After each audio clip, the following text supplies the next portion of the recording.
오늘 본문은 그 유명한 베드로가 물 위를 걸었던 사건이 기록되어 있는 본문입니다.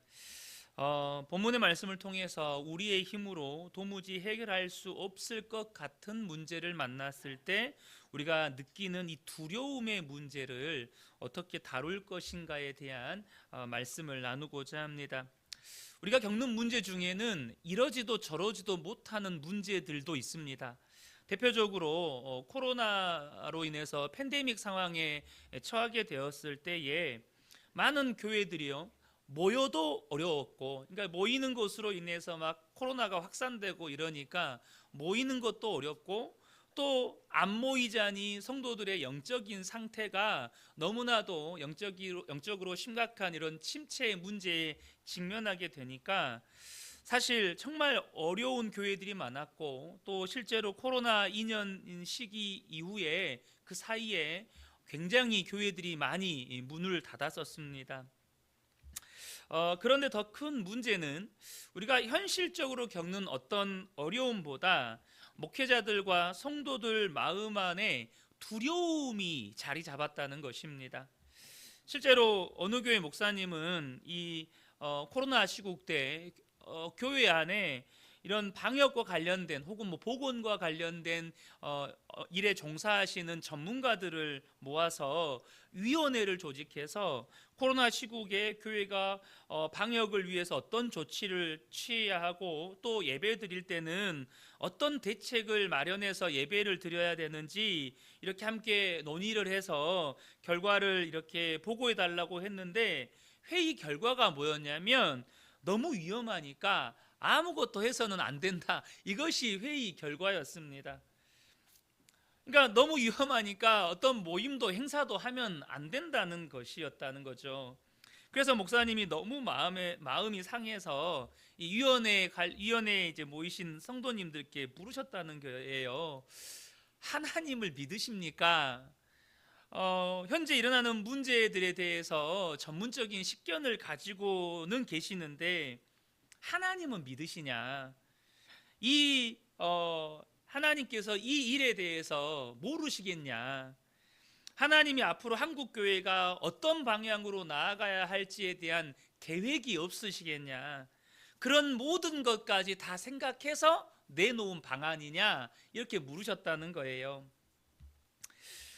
분명 우리의 삶에는 개인이든 가정이든 교회든 이럴 수도 없고 저럴 수도 없는 그런 문제에 어떤 어려움을 만날 수 있습니다. 그러나 분명한 것은 하나님은 살아 계시다는 것입니다. 또한 하나님이 우리가 처한 모든 문제를 알고 계시다는 것입니다. 이 모든 문제에 대책이 있고, 무엇보다 중요한 것은 하나님은 우리를 위해서 역사하시는 하나님이시라는 것입니다. 우리가 그것을 분명하게 믿는다면 이럴 수도 없고 저럴 수도 없는 문제 앞에서 우리가 두려움에 빠지지 않을 수 있다는 것이죠. 이스라엘 백성들이 가나안 땅에 들어가기 위해 요단강을 건널 때 더구나 위대한 지도자였던 모세는 죽고 없는 상태입니다. 그들이 미지의 땅과 불확실한 미래에 대한 얼마나 큰 두려움이 있었겠습니까? 요셉이 형들에 의해서 미디안 상인들에 팔리고, 그 상인들의 손에 이끌려서 애굽으로 내려가서 보디발의 집에 팔리고, 또 억울하게 누명을 써서 감옥에 갇히게 되었을 때에 그는 또 얼마나 큰 두려움을 느꼈겠습니까? 유명한 다니엘의 세 친구 사드락과 메삭과 아벳느고가 금신상 앞에 절하라는 명령을 거부했을 때 풀무불 앞으로 끌려갑니다. 얼마나 두려웠겠습니까? 그러나 여러분, 우리는 그 뒤에 되어진 일들을 다 알고 있습니다.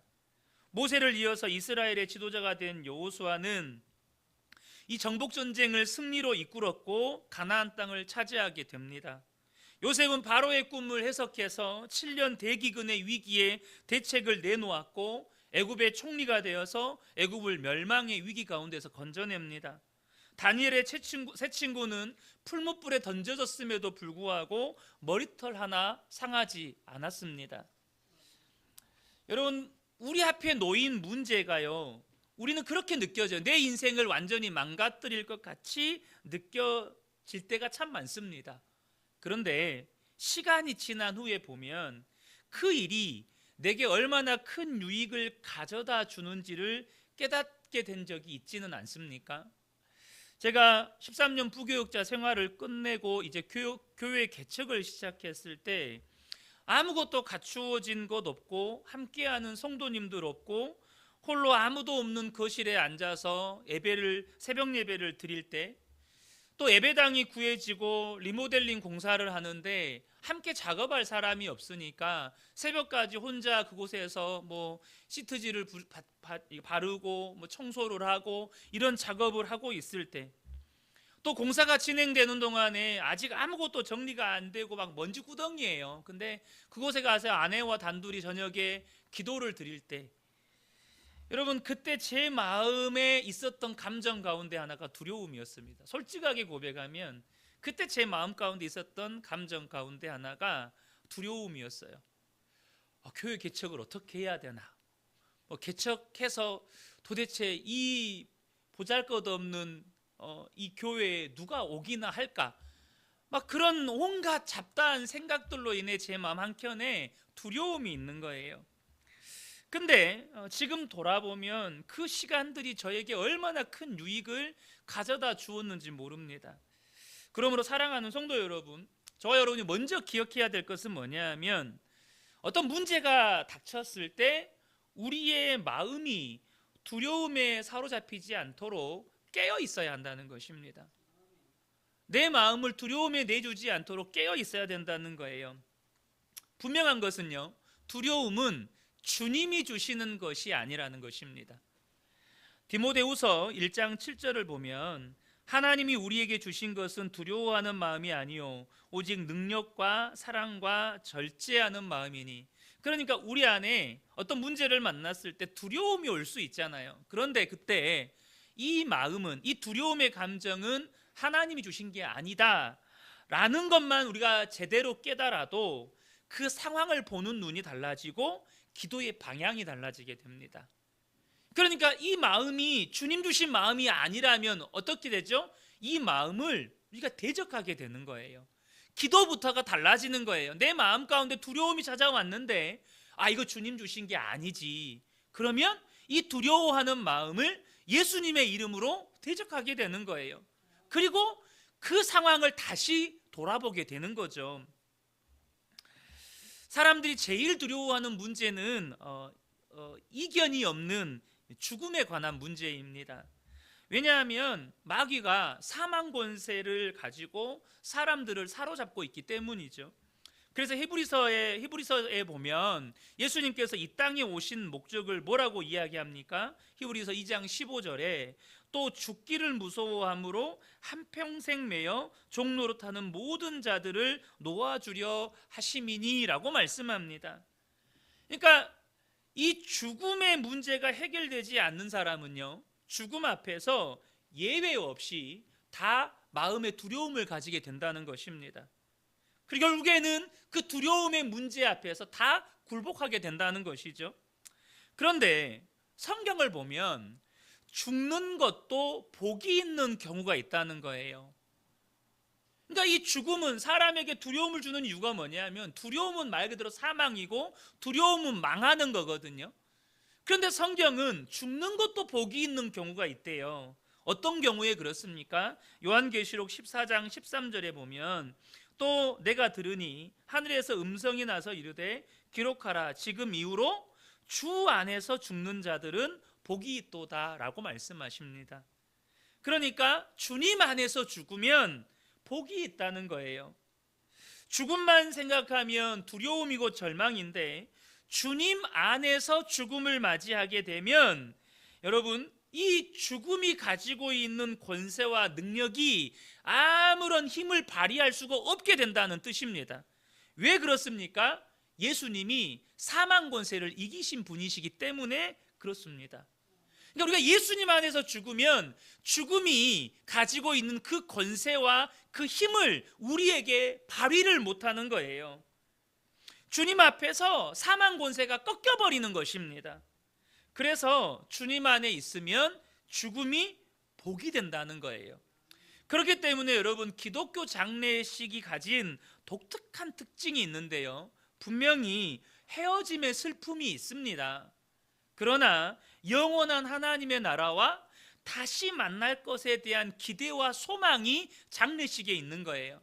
그리고 그 모든 일을 이루신 예수님을 향한 찬양이 있는 것입니다. 기독교 장례식에만 있는 영원한 하나님 나라와 재회에 대한 소망, 그리고 그 모든 사망 권세를 이기신 주님이 이루신 일을, 우리가 그 일을 행하신 하나님을 찬양하는 것이죠.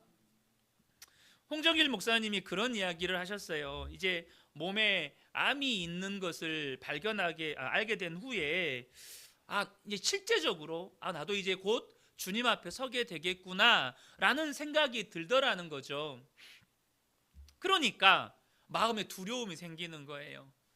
왜냐하면 하나님 앞에 서면 하나님이 너 뭐 하다가 왔냐, 내 명령은 다 지켰냐, 이렇게 물으실 것 같은 거죠. 생각하면 생각할수록 잘못한 것도 많고 부족한 것도 많고 실수한 것도 많고, 그러다 보니까 후회된 것도 많다 보니까 주님 앞에 서서 자신의 생애를 고백할 엄두가 안 나더라는 거예요. 그래서 두려웠다는 것입니다. 그런데 어느 날 이제 그 문제를 가지고 하나님 앞에 씨름하면서 이렇게 있는데, 어느 날 갑자기 깨달아진 것이, 내가 하나님 앞에 설 때는 목사로 서는 게 아니고 아들로 서게 된다는 거예요.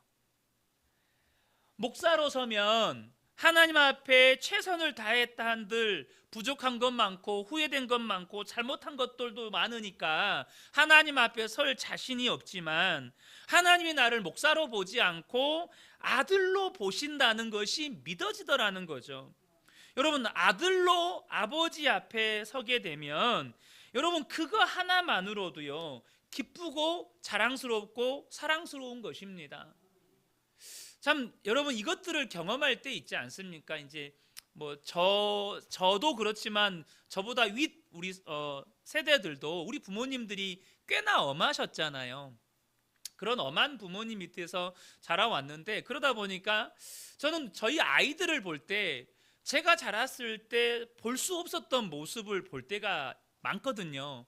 그런데 저희 이제 아들을 이렇게 키울 때 한 번은 그런 적이 있었어요. 이제 한 5살, 4살, 한 5살 이 정도 좀 됐을 것 같아요. 이제 뭘 잘못했는지는 전혀 이제 기억이 안 나는데, 제가 이제 저희 아들이 뭔가를 잘못해서 야단을 치려고 하는 그 타임이었어요. 그런데 이 아이가 제 얼굴을 가만히 보더니 갑자기 제 입술에다 뽀뽀를 쪽 해버리는 거예요. 그러니까 저도 모르게 웃음이 터져 나와가지고 야단을 안 쳤어요. 그러니까 웃고 그냥 넘어가 버렸어요. 여러분, 이게 자녀의 특권입니다. 자녀의 특권이에요. 하나님이 우리를 어떤 직분으로 보시는 게 아니고 우리를 예수 그리스도 안에서 자녀로 보신다는 거예요. 여러분, 그러면 하나님 앞에 아들로 서고 딸로 서게 되면 내가 잘하고 잘못하고가 없는 거예요. 아들이니까 다 용서가 되는 거예요. 딸이니까 그냥 품에 안아지는 거예요. 그러니까 이게 깨달아지니까 하나님 앞에 가는 것이 기다려지더라는 것이죠. 여러분이 죽음이라고 하는 것을요, 저와 여러분이 바르게 믿음의 눈을 뜨게 되면 맞이하는 것이 전혀 달라집니다. 어떤 사람은요, 여전히 예수를 믿는다고 하면서도 죽음을 두려움으로 맞이하게 되고, 어떤 사람은 기대와 소망으로 맞이하게 됩니다. 여러분, 주님을 바라보는 것이 핵심입니다. 주님 안에 거하는 것이 핵심이에요. 분명 우리는요, 우리가 두렵게 하는 일이 많은 세상 속에 살고 있지만 두려움에 빠지지 않을 수 있는 비결은 두려움보다 크시고 문제보다 크신 주님을 바라보는 믿음의 눈이 뜨이는 것입니다. 이 믿음이 저와 여러분 안에 바로 서야 한다는 것이죠. 가나안 땅 입성을 앞둔 여호수아의 마음이 얼마나 두려웠겠습니까? 하나님이 그런 여호수아를 너무나 잘 아시죠. 그러니까 하나님께서 여호수아에게 나타나셔서 뭐라고 말씀하십니까? 여호수아 1장 9절에 내가 내게 명령한 것이 아니냐, 강하고 담대하라, 두려워하지 말며 놀라지 말라, 내가 어디로 가든지 내 하나님 여호와가 너와 함께 하느니라 하시니라. 자, 그런데 여기서 주님께서 먼저 두려워하는 여호수아를 아시고 두려워하지 말라 이렇게 말씀만 하지 않으셨다는 것입니다. 반드시 여호수아가 두려워하지 않도록 약속하신 게 하나 있어요. 그게 무엇입니까? 네가 어디로 가든지 내 하나님 여호와가 너와 함께 하겠다라는 약속입니다. 이것이 하나님의 우리가 겪는 두려움에 대한 대책이고 우리를 향한 영원한 약속이라는 거예요. 마태복음 28장 20절 하반절을 보면 볼지어다 내가 세상 끝날까지 너희와 항상 함께 있으리라 하시니라. 우리를 향한 영원한 약속이 내가 너와 세상 끝날까지 함께 하겠다라는 약속이에요. 그런데요 여러분, 하나님께서 여호수아에게 네가 어디로 가든지 내가 너와 함께 하겠다, 그리고 예수님이 제자들에게 내가 세상 끝날까지 너희와 항상 함께 있겠다라는 이 말씀을 하실 때요, 우리가 일반적으로 우리 주변에 보면 허풍 떨기 좋아하는 사람들 있잖아요. 약간 허세가 있는 사람들, 그런 사람들이 사람들 앞에서 자신을 우쭐대기 위해서 혹은 자신의 어떤 허세를 부리기 위해서 이런 말들 할 수 있잖아요. 내가 있는데 무슨 걱정이야. 좀 허세 떨기 좋아하는 사람들, 내가 있잖아, 내가 다 책임진다니까, 이런 허세 떠는 사람들이 있잖아요. 이런 식의 말씀이 아니라는 겁니다. 하나님의 이 함께 하시겠다는 약속은요, 그런 식의 사람들의 허세가 아니라는 거예요. 이것은요, 우리가 경험하는 모든 문제, 우리가 경험하는 모든 두려움의 실제적인 대안이기 때문에, 이것이 성도의 능력의 핵심이기 때문에 하나님이 이 말씀을 하신 거예요. 우리가 이 땅을 살아가면서 겪게 되는 모든 문제에 대한 책은 하나님이 함께 하심입니다. 우리의 능력의 원천은 하나님이 함께 하심이에요. 여러분, 주님이 함께 하심이 성도의 능력이고 성도의 모든 것입니다. 골로새서 1장 27절에 하나님이 그들로 하여금 이 비밀의 영광이 이방인 가운데 얼마나 풍성한지를 알게 하려 하심이라. 이 비밀은 너희 안에 계신 그리스도시니 곧 영광의 소망이니라. 여러분, 이 비밀의 영광, 이 십자가 복음의 핵심은 너희 안에 계신 예수 그리스도다, 이렇게 말씀하셨어요. 여러분, 복음의 핵심은 우리 안에 계신 예수 그리스도, 이것이 핵심이고 이것이 전부입니다. 그러니까 주님이 나와 함께 하심에 대한 믿음이 분명한 사람은 두려움의 문제도 끝이 난다는 것입니다. 요한일서 4장 18절을 보면요, 사랑 안에 두려움이 없고 온전한 사랑이 두려움을 내쫓나니 두려움에는 형벌이 있음이라. 두려워하는 자는 사랑 안에서 온전히 이루지 못하였느니라. 여기 사도 요한은 뭐라고 말씀하냐면 사랑 안에는 두려움이 없고 온전한 사랑이 두려움을 내쫓는데요. 그런데 여기서 말하는 사랑은 뭐냐면 예수님과 친밀하게 동행하고 교제하는 가운데 누리는 하나님과의 사랑입니다. 이 사랑을 말하는 거예요. 주님과 친밀하게 교제하고 주님과 친밀하게 동행하면서 그 주님과 누리는 그 사랑의 관계를 말하는 거예요. 우리가 세상에서 어떤 일을 만나도 주님과 친밀한 사랑을 누리는 사람은 두려움에 사로잡히지 않는다는 것입니다. 그러니까 저와 여러분이 어떤 어려움을 겪을 때 그 어려움 때문에 내 마음이 두려울 수 있어요. 그때 그 감정에 절대 속지 마시라는 것입니다.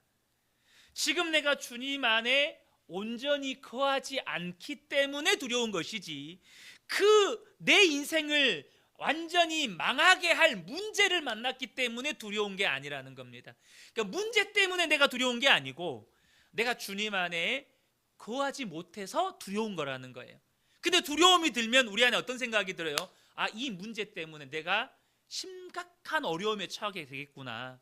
이 문제 때문에 우리 가정에 혹은 내 직장에 나의 개인적인 삶에 심각한 문제가 오겠구나라는 생각을 하게 된단 말이에요. 근데 이것이 마귀의 속임수라는 것입니다. 주님이 나와 함께 계심에 대한 믿음이 분명하지 않으니까 문제를 만날 때마다 흔들리게 되는 것입니다. 내가 지금 시한부 판정을 받게 되었다 할지라도, 혹은 재정적으로 파산 직전에 몰리게 되었다 할지라도, 심지어 순교의 상황이 내게 닥쳤다 할지라도 주님이 나와 함께 계신 것이 믿어지면 그 상황에서도 하나님은 나를 놀랍게 인도하신다는 거예요. 그리고 그 일은 나의 간증이 됩니다. 누군가에게 선한 영향력을 주는 간증이 돼요. 그런데 주님과 동행함을 누리지 못하는 사람은 문제 때문에 무너지는 게 아니고 그 두려움 때문에 무너지는 것입니다. 두려움이 나를 무너지게 만든다는 거예요. 본문의 사건은 베드로의 평생에 잊을 수 없는 사건입니다. 여러분, 베드로가 예수님과 3년 동안 함께하면서 얼마나 많은 기적들을 보았겠습니까? 그런데 물 위를 걸었던 사건은 그 자체만으로도 자연의 법칙을 거스리는 사건이죠. 사실 당장 부활을, 고린도전서 15장에서 부활을 이야기할 때 죽은 사람이 기적적으로 살아나는 경우들이 있잖아요. 그래서 죽은 사람의 부활이 없었다면 예수님의 부활도 없었을 것이다 라고 말씀을 하셔요. 그러니까 사실 죽은 사람이 살아나는 것은 우리 주변에 가끔씩 기적적으로도 경험될 수 있는 일이에요. 그런데 물 위를 걷는다, 이거는요 경험이 안 돼요. 그러니까 베드로의 평생에 잊을 수가 없어요. 인류 역사 속에서 물 위를 걸었던 사람은 베드로 한 사람밖에 없어요. 안 그래도 배가 뒤집어질 것 같은 풍랑 속에서 제자들은 두려워해서 어찌할 바를 모르는데 웬 사람의 형상이 물 위로 걸어오는 거예요. 다들 귀신인 줄 알고 말 그대로 공황 상태에 빠졌습니다. 그때 예수님이 말씀하시죠. 본문 27절에 보면 예수께서 즉시 이르시되 안심하라, 나니 두려워하지 말라. 그러니까 베드로가 어떻게 합니까? 정말 주님이시면 나를 명하셔서 물 위를 걸어오라고 해주십시오라고 요청을 하니까 예수님이 오라라고 말씀하십니다. 베드로가 그 주님을 의지해서 물 위를 걷습니다. 얼마나 놀라운 사건입니까?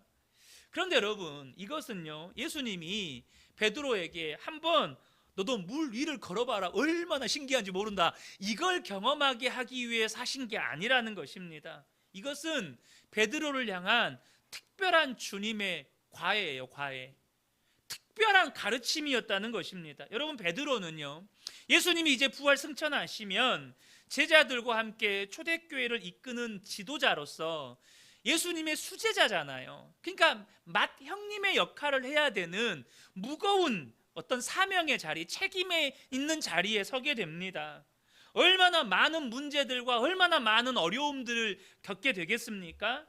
그런데 어떤 어려운 문제가 와도, 어떤 시험이 와도 바다 위를 걸었을 그때가 생각나는 거예요.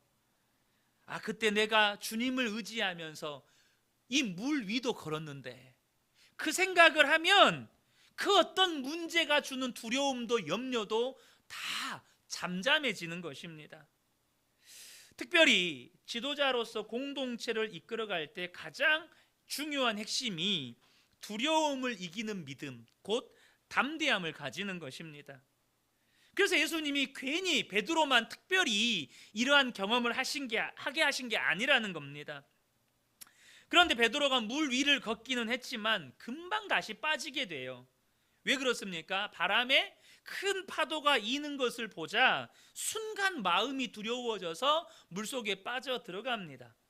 그때 베드로가 주여 나를 구원하소서라고 소리를 막 지를 때 예수님께서 즉시 베드로의 손을 잡아 끌어올려 주시면서 믿음이 작은 자여 왜 의심하였느냐라고 베드로를 야단치십니다. 그때 여러분, 베드로를 한번 내가 베드로라고 한번 생각을 해보자고요. 물에 빠졌습니다. 주님 나를 구원해 주십시오 라고 할 때 주님이 즉시 내 손을 잡고 물 위로 끄집어 올려주세요. 그때 예수님과 시선이 이렇게 마주치지 않았겠습니까? 절대 놓으시면 안 됩니다. 막 이제 속으로 그랬는지 겉으로 그랬는지는 모르겠지만 예수님 절대 놓으시면 안 됩니다. 뭐 그러지 않았겠어요? 끌어올렸습니다.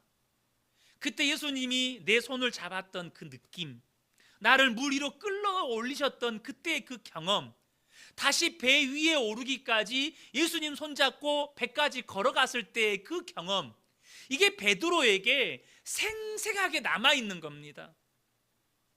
그때 그 경험이 베드로가 이 초대교회의 지도자로서의 역할을 감당할 수 있게 만드는 것입니다.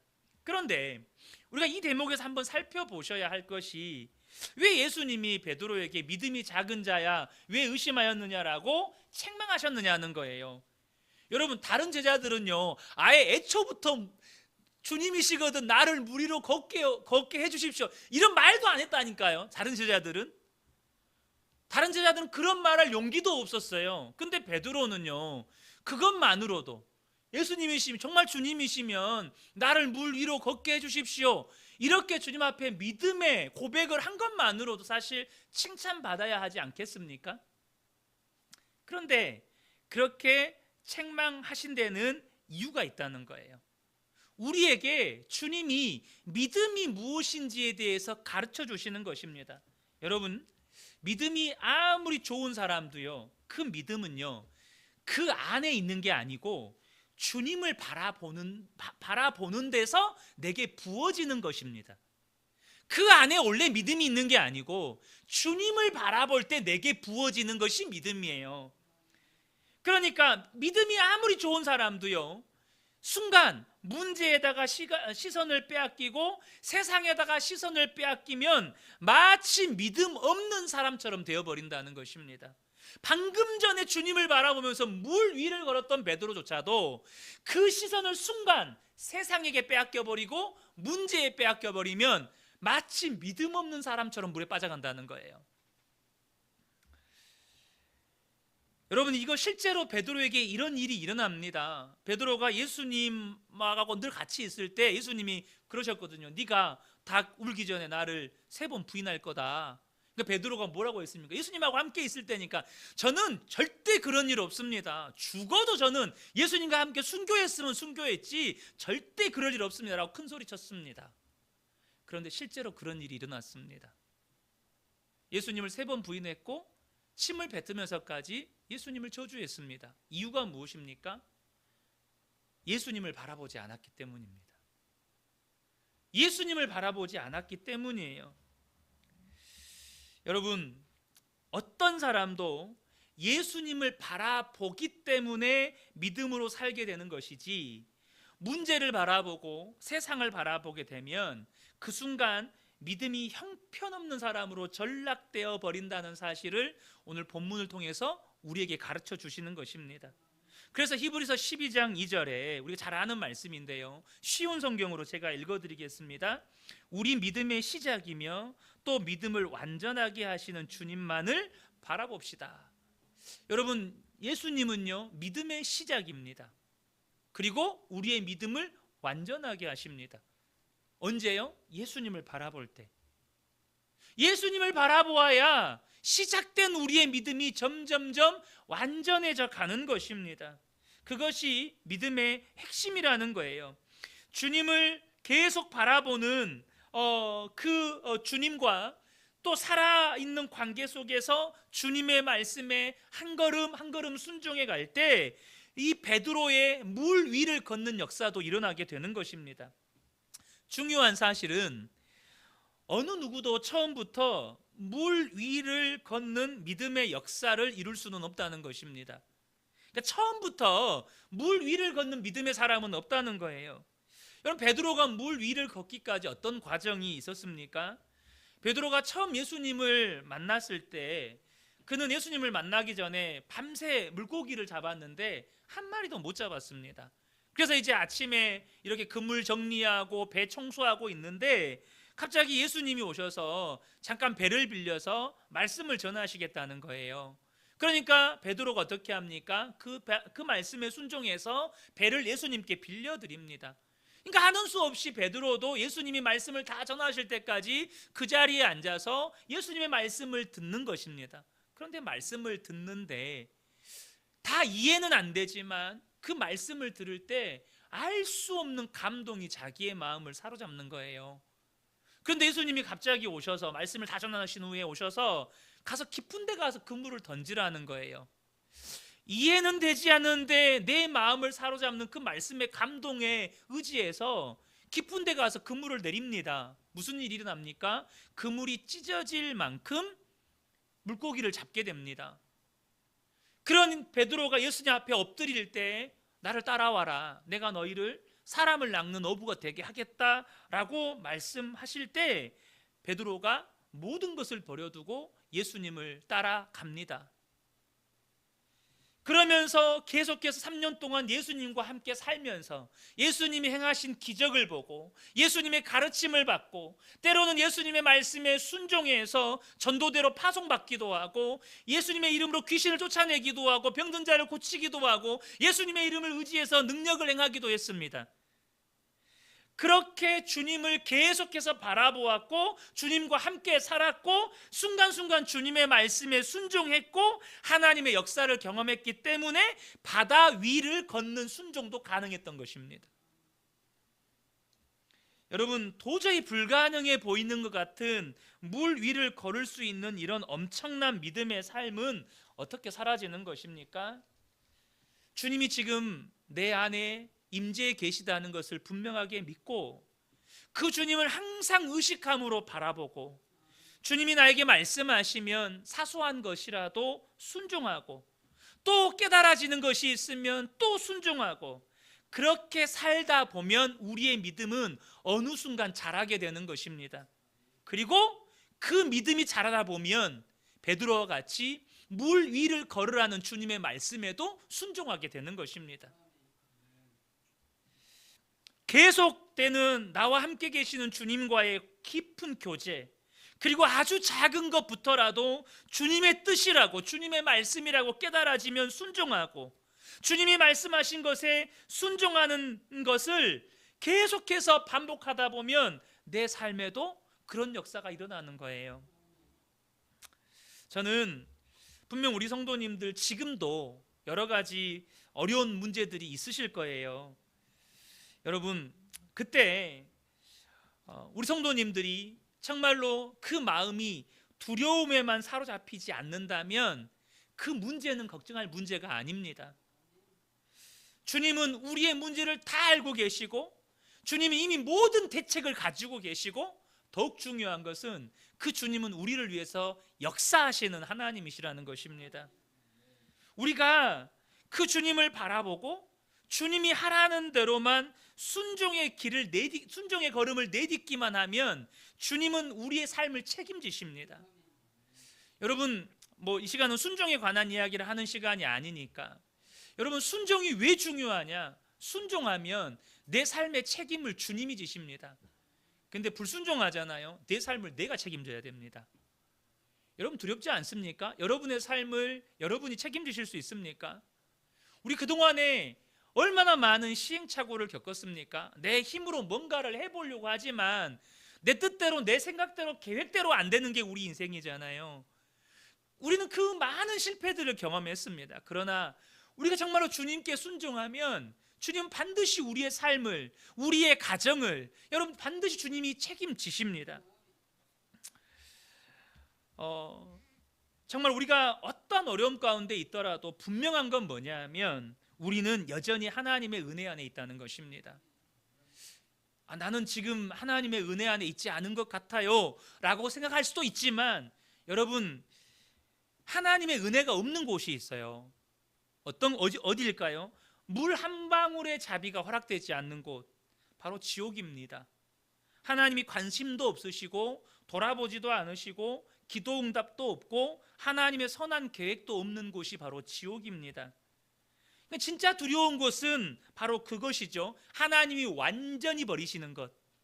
예수님께서 십자가에서 그 고통을 경험하셨습니다. 엘리 엘리 라마 사박다니 그렇게 외치셨던 이유가 무엇입니까? 하나님이 그 순간 예수님을 버리셨거든요. 여러분, 저와 여러분이 아셔야 합니다. 우리가 아무리 어떤 어려운 문제가 있고 괴로움 가운데 있어도요, 하나님은 우리를 버리신 적이 없습니다. 하나님은 우리를 버리시지 않아요. 하나님 여전히 우리와 함께 계시고, 우리는 다 이해할 수 없지만 하나님의 선하신 뜻과 계획 가운데 우리를 인도하고 계십니다. 만약 기도의 응답이 더디다면 거기에는 반드시 이유가 있습니다. 이유가 있을 뿐이지 하나님이 버리신 게 아니라는 겁니다. 여전히 내가 믿음이 연약할지라도 예수님을 믿고 있고, 적어도 교회에 나올 믿음이 있고, 성경을 읽을 수 있고, 정말로 기도가 안 된다 하지만 뭔 일이 닥치면 주여 하고 있는 내 모습은 뭘 말하는 거예요? 여전히 내가 하나님의 은혜 안에 있다는 뜻입니다. 기도가 안 나와도 여러분 문제 터지면 아이고 주여, 그렇게 고백되지 않나요? 여전히 주님을 찾고 있지 않습니까? 그래서 주님이 우리를 포기하지 않으셨다는 뜻입니다. 우리는요, 하나님의 은혜 안에 있습니다. 그러므로 우리는 두려워할 이유가 없는 사람들입니다. 두려워할 이유가 없는 사람들이에요. 사랑하는 성도 여러분, 주님이 우리와 함께 계십니다. 저와 여러분이 주님이 나와 함께 계신다는 이 놀라운 은혜를 붙잡고, 주님의 말씀이 깨달아지면 작은 것에도 순종하고, 또 깨달아지면 또 한 걸음 순종하고, 그러면 어느 순간 그렇게 두려워했던 그 풍랑 위를 걸었던 베드로처럼 저와 여러분의 삶에도 그 풍랑과 같은 문제의 일을 걷고 있는 여러분을 발견하는 날이 반드시 올 것입니다. 이 밤에 함께 예배드린 우리 모든 성도님들에게 이 은혜가 충만하게 임하시기를 예수님의 이름으로 축복합니다. 아멘.